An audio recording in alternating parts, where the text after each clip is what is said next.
Hi everyone, কেমন আছো সবাই? আবারও একটা নিউ ব্লগে সবাইকে স্বাগত জানাচ্ছি। দেখো আমি পুরো রেডি হয়ে গিয়েছি, এক জায়গায় যাওয়ার আছে। কোথায় যাব সেটা আমি গেলেই তোমরা বুঝতে পারবে, তার জন্য তো ভিডিওটা দেখতে হবে। তো চলো, একেবারে আমি রেডি হয়ে গিয়েছি, এবার বেরোনো যাক। আমার ফাইনাল লুকটাই দেখাচ্ছিলাম, কেমন লাগছে প্লিজ কমেন্টে জানিও তোমরা সবাই।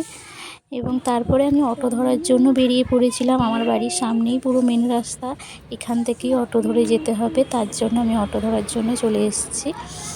এবং তারপরে আমি পৌঁছে গিয়েছিলাম যেখানে আমার যাওয়ার কথা। দেখো চলে এসেছি।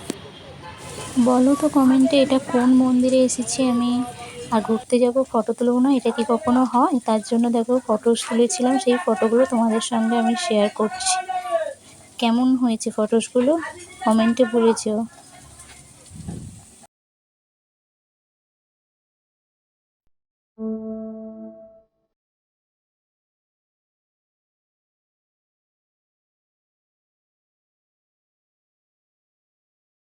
ফেরার পথে প্রচুর পরিমাণে খিদে পেয়ে গিয়েছিল, তার জন্য আমি আর মা ফুচকা খেয়ে নিচ্ছিলাম।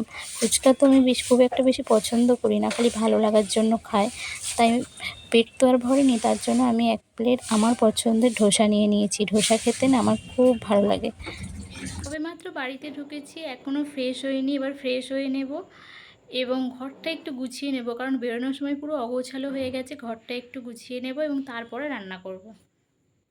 আমি ফ্রেশ হয়ে নিয়েছি এবং ঘরটাও ক্লিন করে নিয়েছি। এবার রান্না বসাবো, কারণ 9টা তো বেজে গিয়েছে, সুরজিতের আসার টাইমও হয়ে যাচ্ছে এবং তাড়াতাড়ি আমি রান্নাটা করে নেব।